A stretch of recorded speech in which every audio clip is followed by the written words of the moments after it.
Molt bones i benvinguts a un nou videoblog amants de la història. Avui som a les Borges Blanques, al meu poble, i som al refugi de Cal Gineret. I com que fa bon temps i la setmana passada era el 2 d'abril, és a dir, el 78è aniversari del bombardeig de 1938 al meu poble, he pensat que us recomanaria una petita visita que es pot fer a l'aire lliure titulada Les Borges sota les bombes.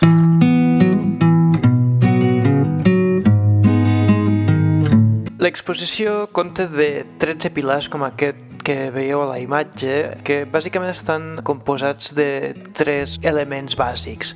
D'una banda, la imatge, que sempre procura incorporar cada un dels pilons, de manera que pots comparar, d'una banda, el poble tal com és avui en dia i el poble tal com va quedar després dels bombardejos. Recordeu que les Borges va ser fortament bombardejada entre l'abril de 1938 i el gener de 1939, de manera que és una de les poblacions que posteriorment serien adoptades pel caudillo i incorporades dins de tota aquella obra pública que es va desenvolupar dins de regions devastades. Més del 60% o al voltant del 60% del poble va ser destruït durant la Guerra Civil.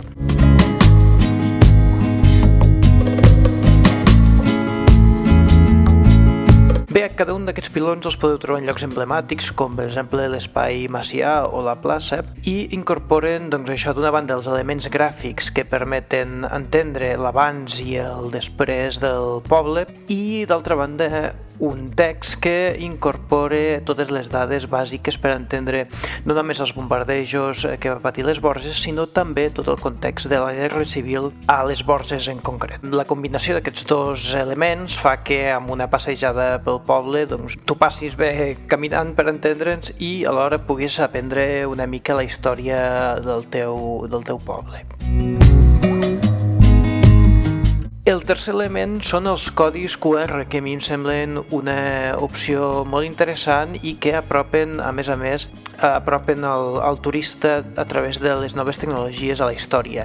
A través d'aquests codis QR enllaça a un apartat de la pàgina web de l'Ajuntament de les Borges on hi ha la informació en text que podeu trobar als pilans i, a més, tot un recull gràfic que amplia el que podeu trobar també a cada un d'aquests monòlits.